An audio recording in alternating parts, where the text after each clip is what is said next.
There is no more famous or infamous biker gang in the world, though any angel will tell you it is called a motorcycle club, not a biker gang. A dark road at night, the roar of motorcycles in the distance. The camera closes in on a single rider leather jacket, tattoos and cigarette smoke drifting into the night air.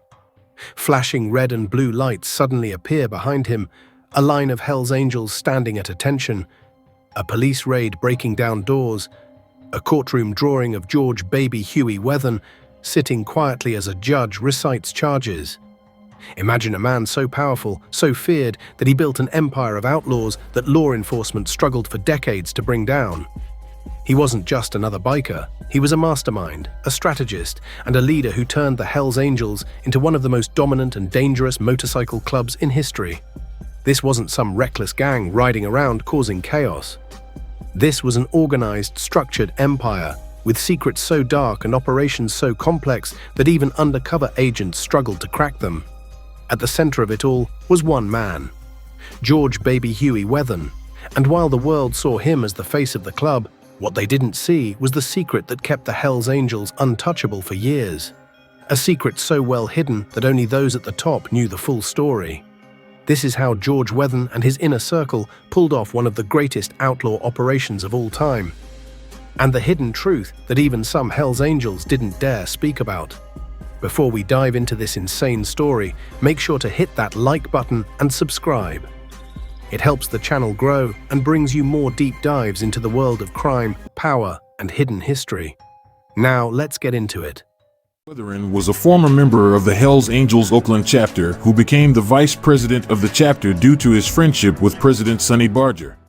Chapter 1: The Rise of George, Baby Huey Wethen. Born in the early 1940s, George Wethen grew up in California during a period of cultural revolution and transformation. His towering height and fearless attitude led to his nickname Baby Huey, a name that was at odds with his brutal personality.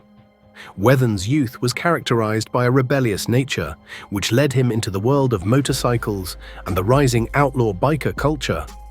In the mid-1960s, Wethen joined the Oakland chapter of the Hells Angels, quickly rising through the ranks because of his strategic thinking and unshakable commitment to the club's code.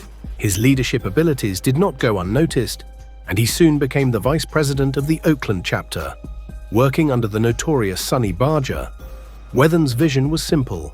This was not a biker's club, it was an empire in the works. Under his leadership, the Oakland chapter was the heart of the Hells Angels, with Wethen among its most powerful members. Chapter 2: The Hells Angels' Notoriety. Believed to have been involved in the murders, but police found drugs, weapons, and bodies on his property near Ukiah, California, and arrested him along with his wife. The 1960s were a rebellious decade. Protests, civil rights movements, and a growing distrust of the government fueled the growth of countercultures. The Hells Angels grew tall in this chaos. While hippies were spreading peace and love, Wethen's men was doing the opposite. They weren't simply riding cycles. They were operating full-fledged criminal enterprises. Drug running, shakedowns, illegal firearms sales. If it was profitable, the Hells Angels were doing it. And worse yet, they were above the law. Wethen had created a network that made it almost impossible for law enforcement to bring them down. Everything was done in-house. Members understood to never talk to outsiders. And if you violated the rules, you vanished. It was that easy. Chapter 3: The Darker Allegations. Law enforcement links. Hells Angels to drug cartels. George Wethen under investigation. In the late 1960s and early 1970s, authorities started to reveal ties between the Hells Angels and large drug cartels. Witnesses came forward with stories of brutal violence. Some even accused Wethen of ordering assassinations on other gang members. But here is where it gets fascinating. Despite innumerable investigations, despite the arrests, despite the building evidence, Wethen always managed to escape the net, almost as if somebody, somewhere, was pulling the strings to keep him undercover. Chapter 4: Undercover Operations and Internal Chaos. Wethen then turned state witness and received immunity in return for disclosing the location of the bodies on his ranch. Law enforcement had enough. The FBI, ATF, and local police launched aggressive undercover operations. Agents posed as bikers, even getting tattoos to gain trust. But the Hells Angels were no ordinary gang. They had counter-surveillance measures, sniffing out informants with brutal efficiency. Those caught didn't live to tell the story. One of the most notorious operations, Black Biscuit, in the early 2000s, gathered shocking evidence of Hells Angels' crimes. Yet tearing down Whethan was nearly impossible. His secret remained unharmed.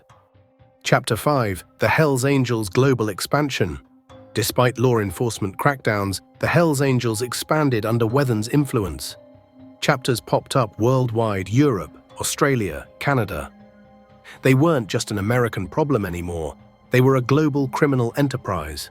The club's empire wasn't just about motorcycles. It was about control: more drugs, more guns, more influence. Law enforcement boosted up efforts, but the Hells Angels survived. Their name became synonymous with both terror and power. Chapter 6: Whethan's Personal Life and Legacy.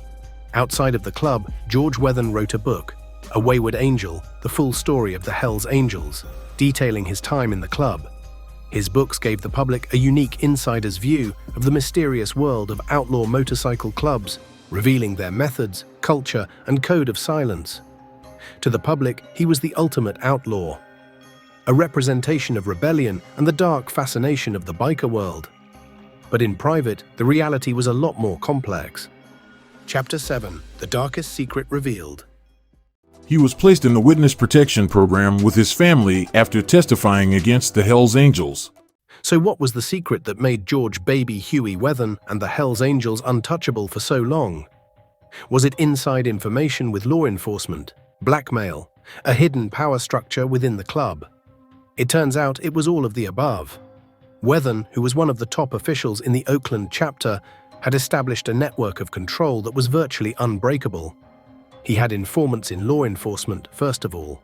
Either it was officers on the take, dirty officials, or just knowing the right people at the right places. Whethan was always ahead of the game when it came to the authorities. Second, he employed blackmail.